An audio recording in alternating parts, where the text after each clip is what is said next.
Alrighty, so hi everyone and welcome to the Athlete to Alumni webinar. This series will cover all things related to transitioning from the student athlete to the alumni role and teach you what you can do to help guide your transition before you even graduate. Each week we'll cover a specific career industry to connect you with alumni who have had successful transitions themselves and allow them to give you advice on what you will need to prepare for. So in this episode, we're going to cover entrepreneurship, and joining me today for the discussion are two former Terps, Ike Ogwuegbu and Charles Mookie Golden. Welcome, both of you. How's it going? Being here. No problem. All right, so the way this is going to work is we're going to go through three different segments. So in the first segment, we want you to be able to give a chance to tell your own story. So we recognize that each athlete's transition out of college and into their life after sports is very different. So each of you, what is your story? You want to go first, Mook? Yeah, sure. So I graduated Maryland in 2010. Feels like a lifetime ago. Started Maryland 2005, 2006.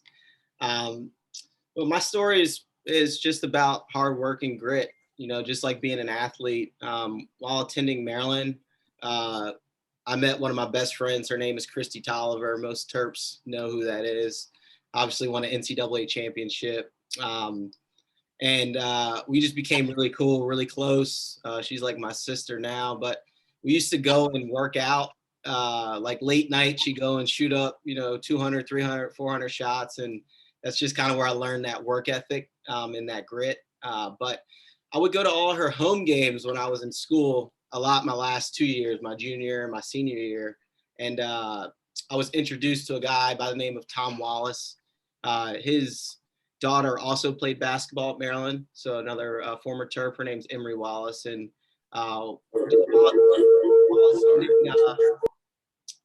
while attending the games, me and Tom became close. And one day I went to him for advice. I was coming up on graduation, and I think it's a good lesson that, if you don't ask for something, you won't get it normally in life. But I went to Tom one day and I was like, before the game, I was like, hey man, I know you own a lot of franchises. At the time he owned about 25 restaurants. And I said, hey, could you give me some advice? I want to own a franchise one day. And he said to me, he looked at me dead in my eye, and he calls everyone cuz. He said, cuz, best advice I can give you is come work for me.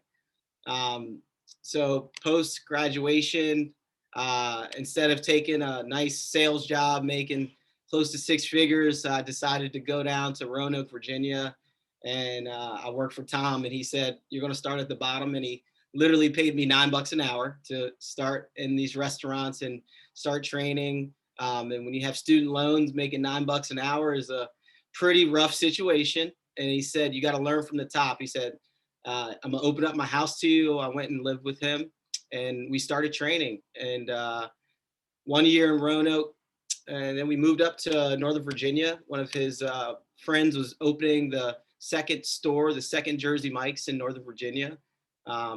Started training with him and Greg Sweet Tie and Matt Sweet Tie in the Sterling, Virginia location. And I'm glad I did because it's where I met my business partner. His name is Gordon Panel. We actually met, I think it was my third or fourth week in training.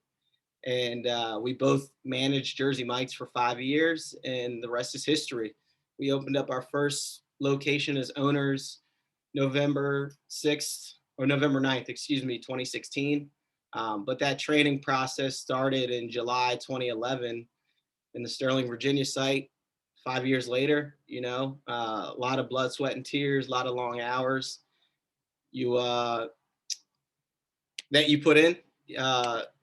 And then we got our first location open November 2016. We opened up our second location March 2017. We opened our third location in 2019, and then we opened two more. We bought one, and then we've opened another since. So, and we'll open 3 more stores within the next year, and we'll develop another 7. So we have about 15 stores to develop in the Virginia market. And honestly, it all started from relationships that I gained at Maryland between Christy and Emery and Tom being one of my mentors and introducing me to Jersey Mike's, which is just a great franchise. And now we're here. Now we're doing podcasts and sharing our stories, you know? Awesome. Thank you. Yeah.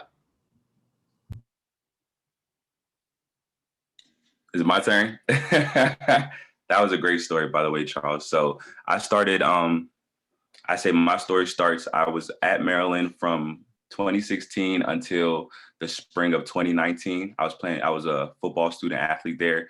And while I was there, I made so many good connections in terms of players, students, teachers and coaches and things of that nature. I eventually ended up deciding to transfer to Wagner College in Staten Island, which is in New York, in the summer of 2019.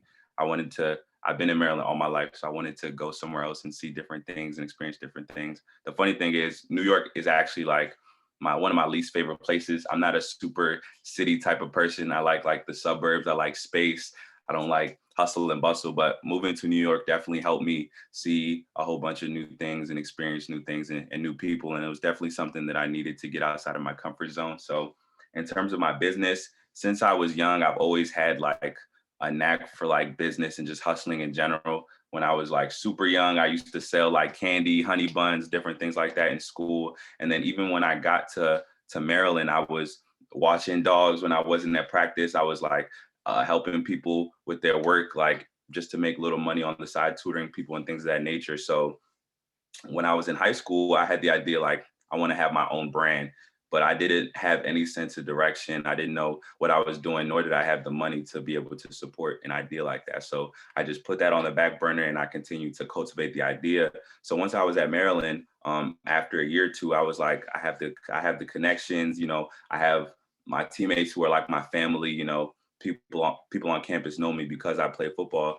I should go ahead and start it. And it especially became like an idea to me when Kevin Plank came and spoke to us one day in Gossett. I was like, he started in the same room that I'm in. He was doing the same things, going to the same practices. So why not me? So I decided to start the brand Bay Apparel in, what year was that? It's 2 years ago from February. So I think that was 2019. Yeah, February 2019 is when I started the brand. So my main purpose was making clothes that were both fashionable and functional for people that look like me and appeal to like people that look like me to like my bigger teammates, like the O linemen and D linemen. They like to look good too. So I was like, let me see if I can make clothes for them. So throughout the 2 years, it's just been a lot of trial and error with that.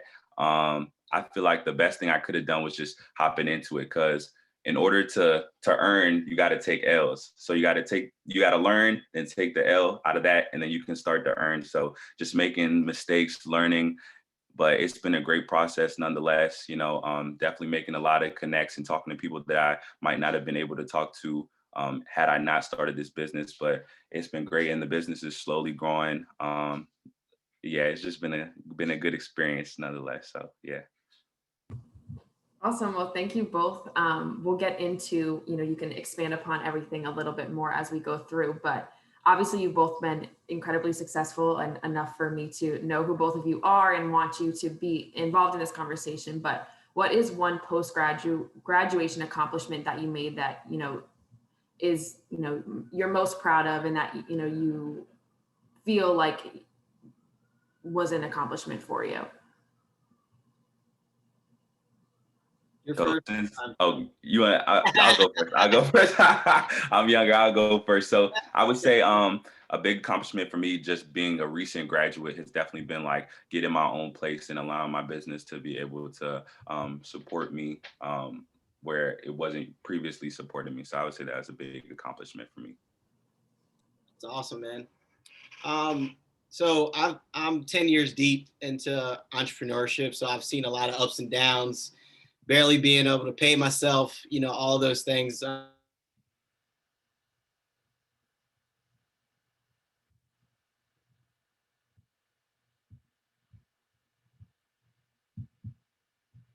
See frozen on your screen too?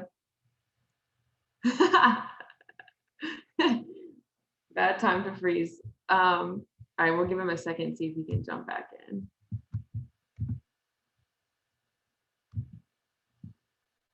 You're my business partner. And as you continue— Wait, hold on, Mookie, you cut out for all of that. So start your answer over again. Oh, really? Dang. Can you hear me now? Yes.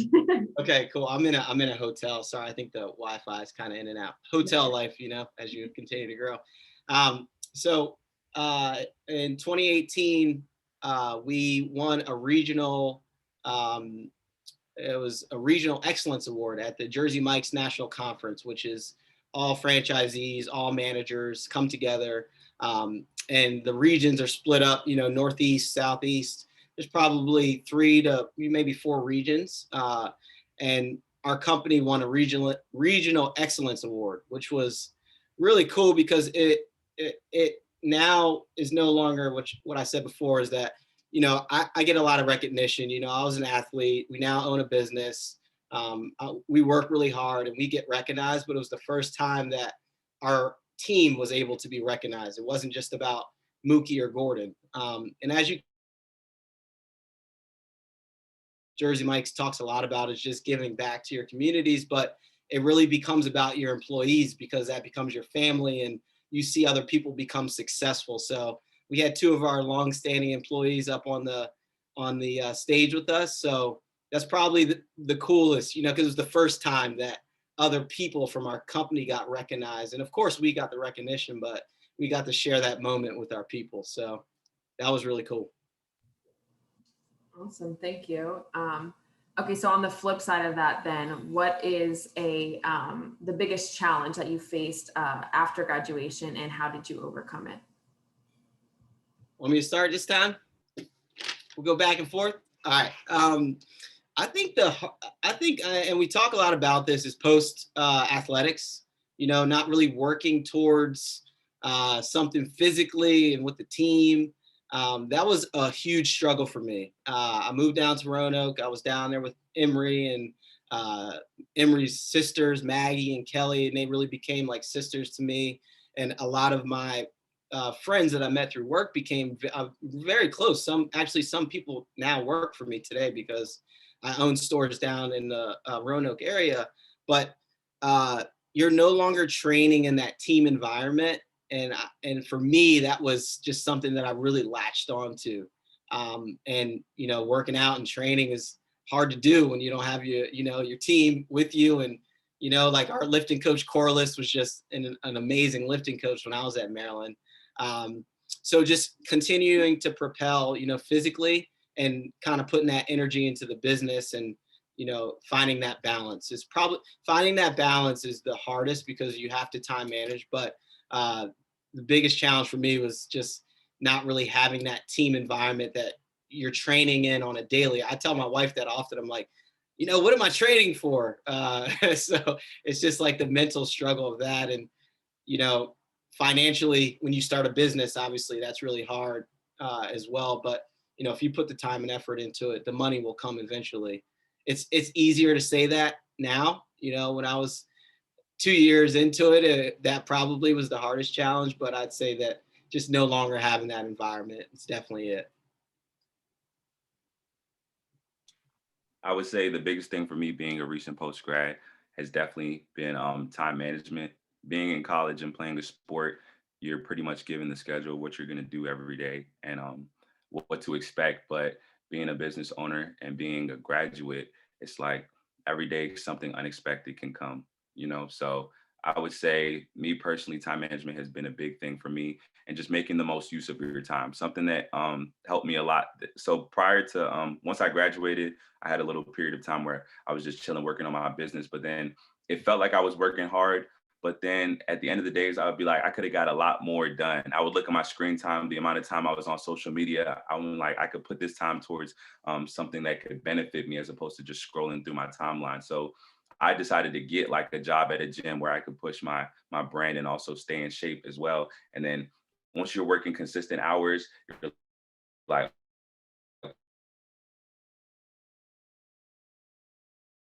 from this time to this time when I get off of work, to do said things, or just to even relax. So I would definitely say time management was a big thing for me, and making the most use of your time every day.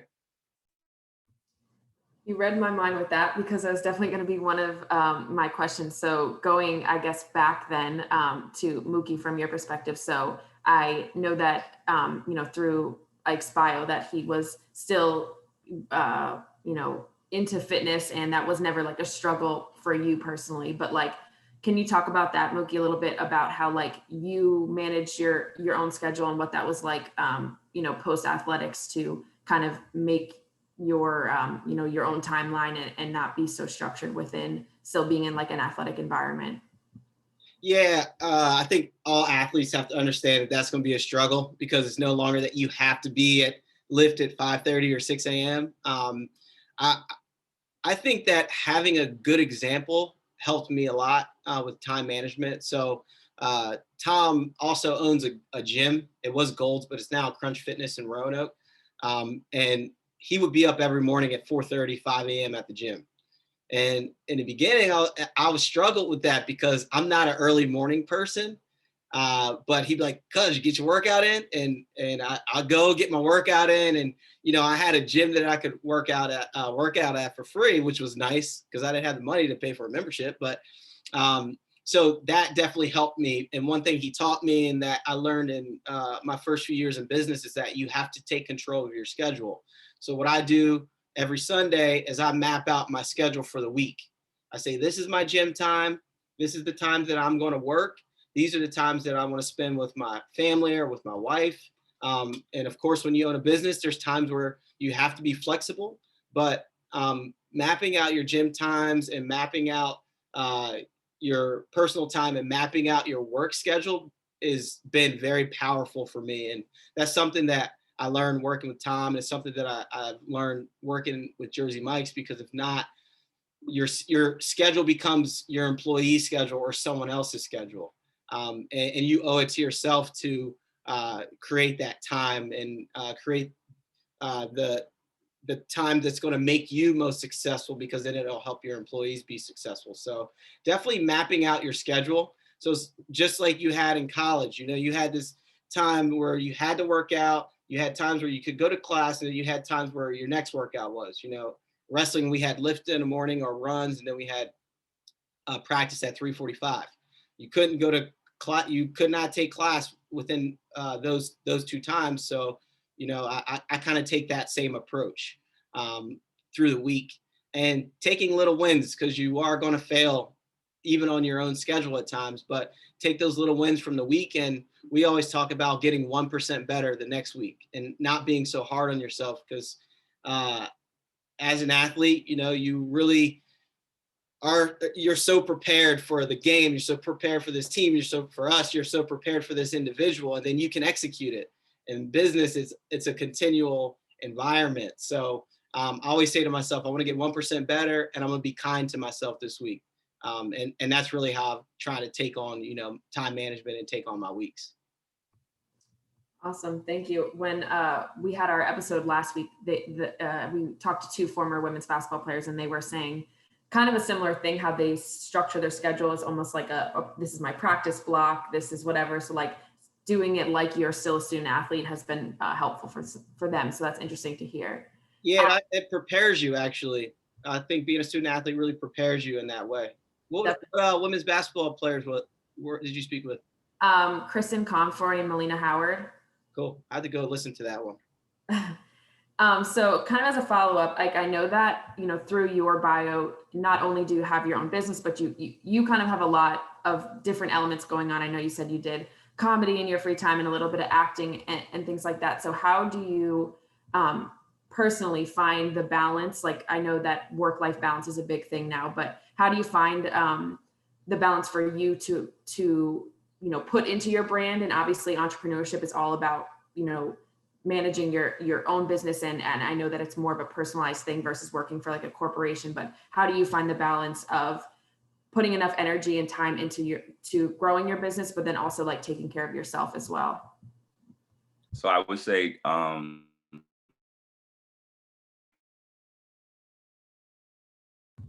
the things down that I was doing. So wait, can you hear me? Can you hear me? You cut out. So can you hear me? Yeah. Start over. Okay. I would say personally, COVID.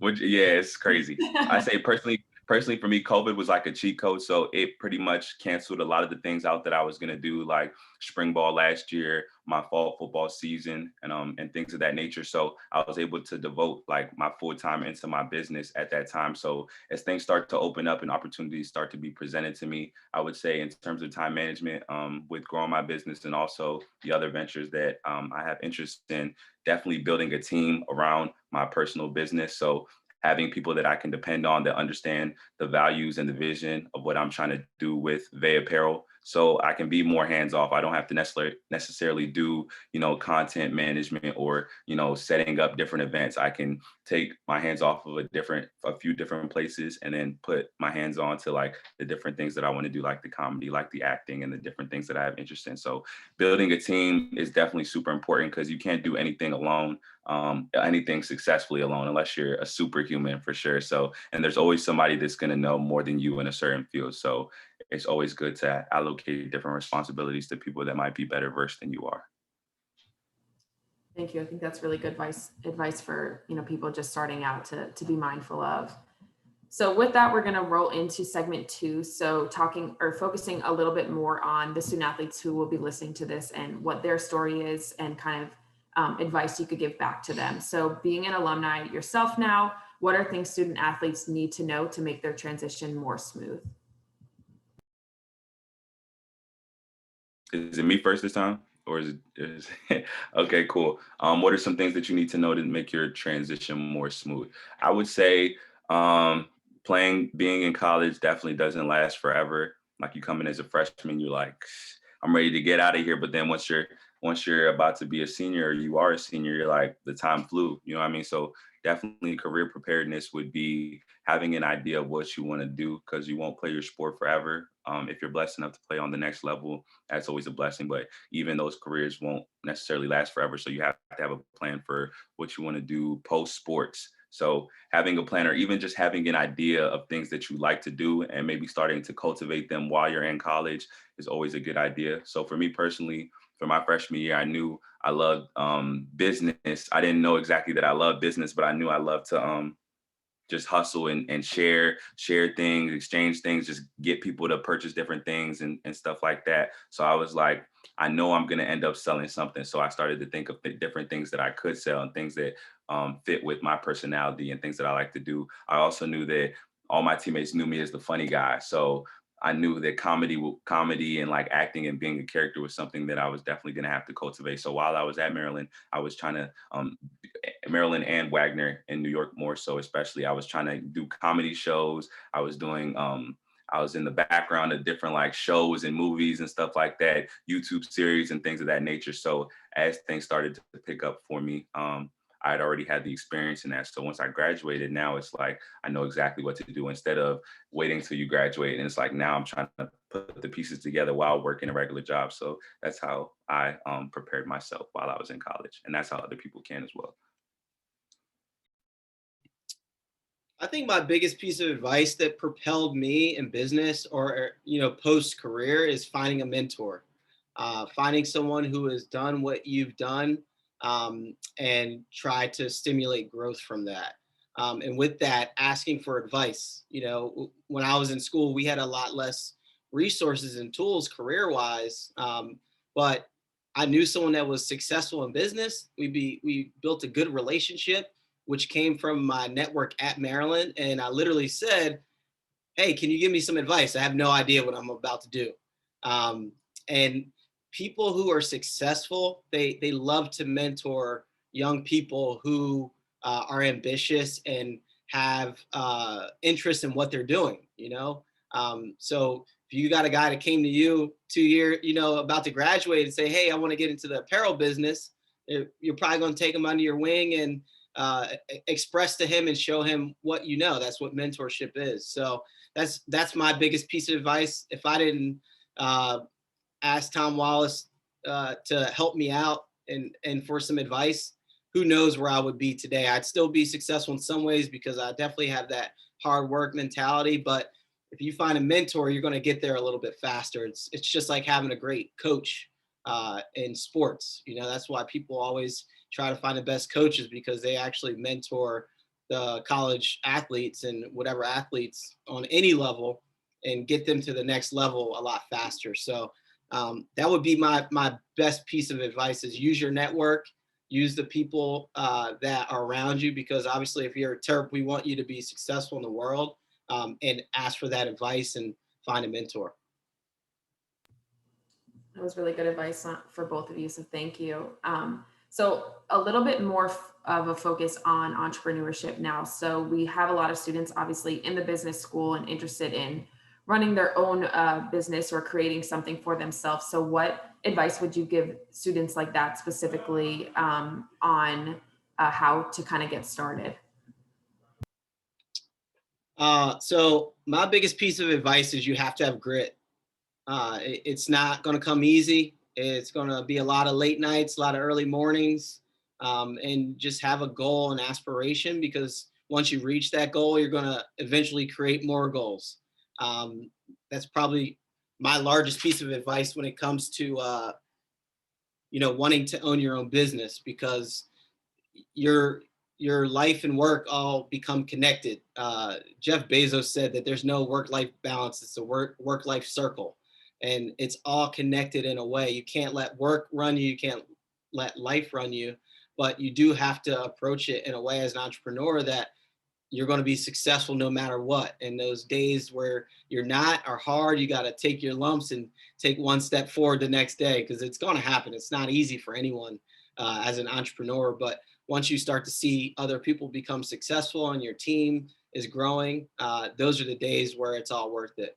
So having that grit and knowing that if you put the time and energy into it, even when you become successful on paper or whatever that looks like, you still have to be hungry and, wanting to get that next championship is really how I express it.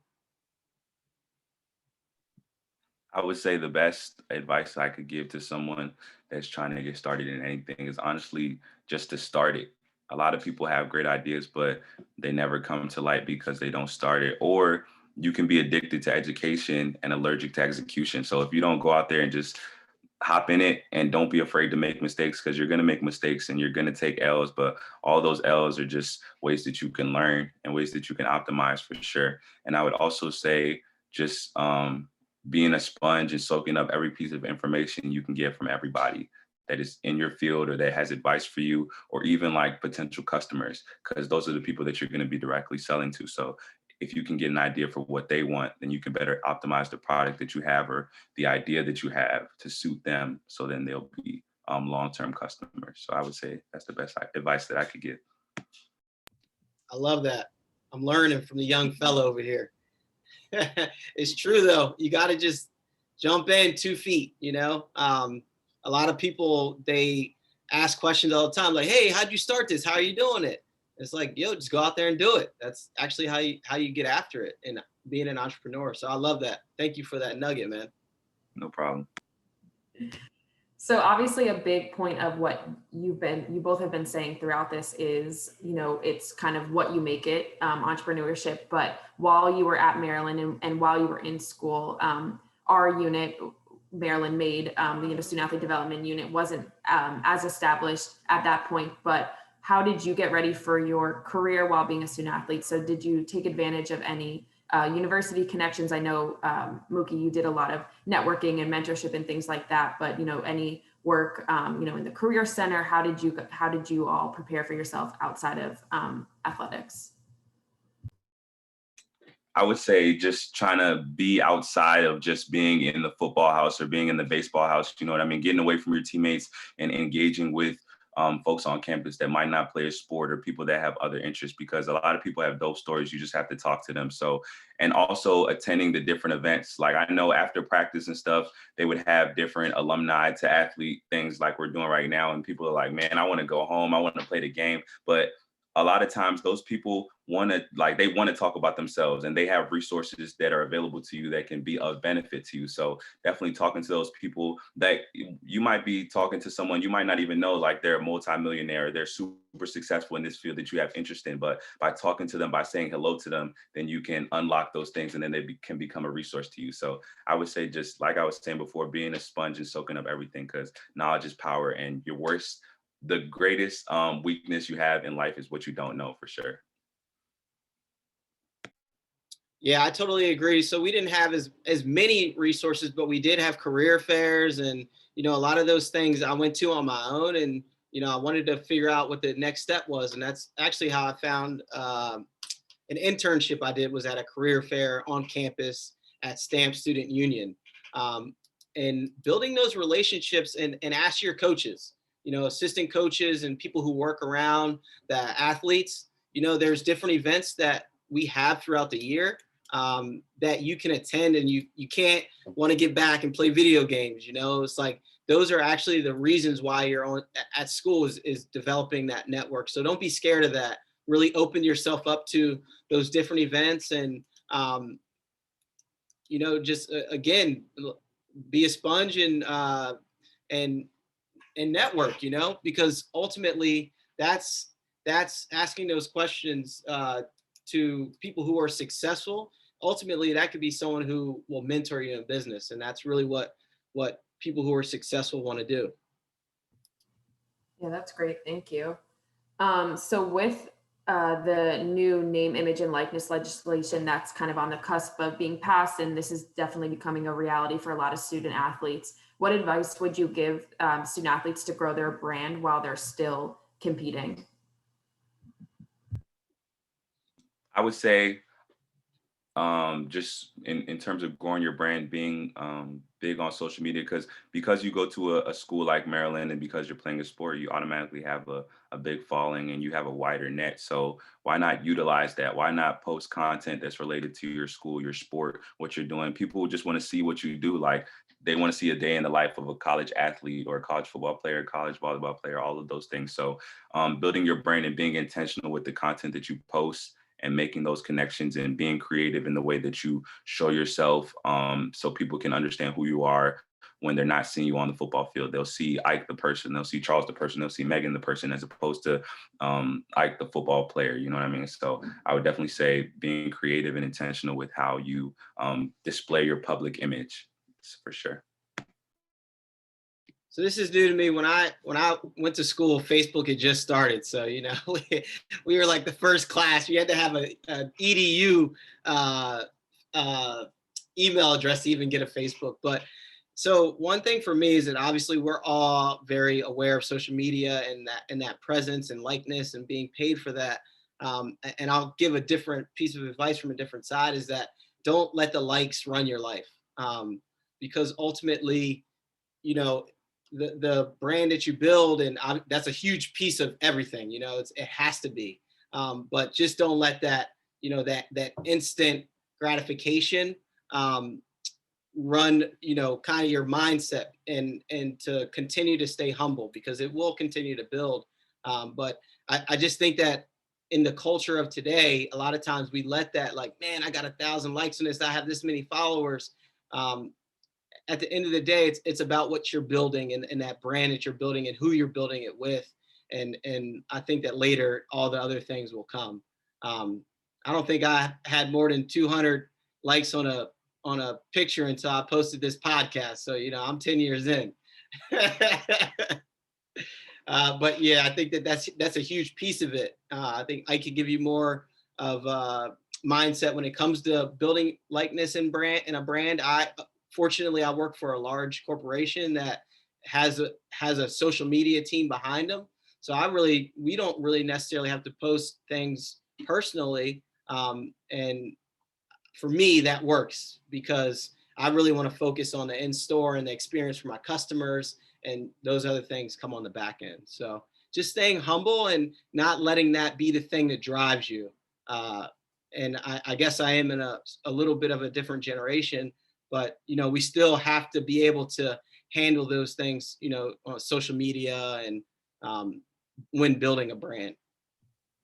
I think that's helpful, and I think it's good to hear both perspectives on it also, and going back to like the whole work-life balance piece, and making sure that it's not becoming all of who you are, but recognizing that it can be helpful in situations like that. So thank you. So we're going to roll into segment 3, and Ike, we're going to come back to that point about social media, because I definitely want to ask you about that. But segment 3 is more about staying connected. So how can student athletes stay connected to UMD after graduation? So both from your experience and then maybe even touching on what you wish you would have done now having graduated yourself. I think staying in contact with your coaches is very important. It's tough when coaching changes happen, but being able to reach out to the people who are actually running the organization that you came through, and asking them, what are some things that I'm able to do as an alumni. Obviously, Terrapin Club is around, and M Club, Athletes Helping Athletes, is a huge foundational piece that we have that I wish right after graduation I would have joined M Club and started talking to people. And a lot of times we get so wrapped up in being busy, you don't do those things. But we have so many foundational pieces that we can actually be a part of. So taking advantage of that right off the jump, right post graduation, or even before you graduate, is really important. But staying in constant contact with people who are still involved with the athletic department, or just in general, even the college that you went to. I went to the School of Agricultural Economics, is what I studied, and they contacted me recently, and now I'm back in contact with them as well. So not just the athletic side. There's a lot of ways to be involved. I would say definitely keeping in touch with your teammates post grad, utilizing the alumni. Something that I'm realizing as a recent graduate is like the alumni connections run deep no matter what school you go to. And when you graduate from a school, people are just more not even incentivized, but more willing to help you because you came from their school. You came from that same situation that they were in. So keeping in touch with your teammates, your coaches, reaching out to different alumni that are in the same field as you or that came from the same school as you, and just being open to talk to anybody would definitely help you out. Terps go hard for other Terps, for everybody who's listening all across the country. No, I think that's great. So I want to kind of go back to that. And obviously, you've built your brand, like we said, on social media, and that's a big component for you. And even how I know who you are to be able to bring you here is through the student athletes that are at Maryland now, and how much they've posted your brand and been behind you on that. So, how do you use social media and your connections to, help you advance your brand? Yeah, man, it's super strategic. So when I first started the brand, I knew like social media was going to be a big resource to me, but I thought like the first step is getting all my friends and family to buy in and support the brand, because everybody that wears the clothes, they're a walking billboard. Everybody's seeing them wear the clothes, and they're going to ask their friends, and then their friends' friends. So definitely starting locally. There's nothing wrong with starting at your school, starting within your family. So I made a intentional effort to get all my teammates to wear the gear. Then I try to get my family all in the gear. And then from there, I started to grow and expand. And then once I had left Maryland, or as time was passing by while I was at Maryland, different dudes that I knew were like going on to play professional sports, and these guys were guys that I built connections with. So I'm like, hey, now that you left Maryland and you're on a professional team, would you want to wear these clothes here? Would you want to wear these clothes there? One of my best friends, Ty Johnson, he played for the Detroit Lions, and now he plays for the Jets, and he's super invested in my brand. Like, he wears my stuff almost as much as I do. So whenever he wears it, he's always calling me and telling me like, hey, I was training here and these dudes were asking about the brand. I put them on, I gave them the IG and things of that nature. So just starting really small and then beginning to scale, because if everybody in the state of Maryland knows about your brand, you can be pretty successful. You don't have to think about it like, I want to have a worldwide brand. You got to start citywide, then go statewide, then you can go regional, then the whole United States, and then from there grow. So I would say that's definitely a big thing. I think that's helpful. I think also a lot of people see these big social media brands and accounts and just think it kind of started like that. So recognizing that it does take the work to build it up is important.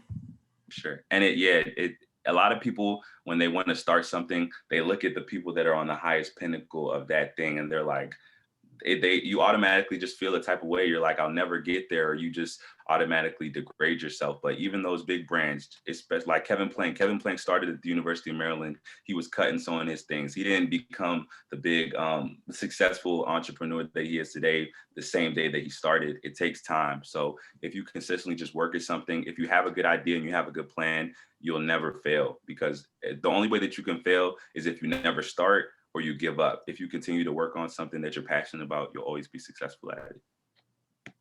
Yeah, that's major. Thank you.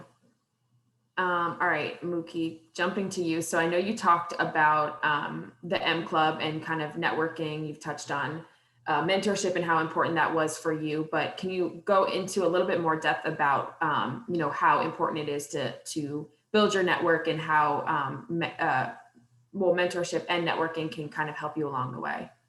Yeah, just kind of touching on Ike's point, my environment's a little different, but Jersey Mike's has the same story. It started off as one store in 1956.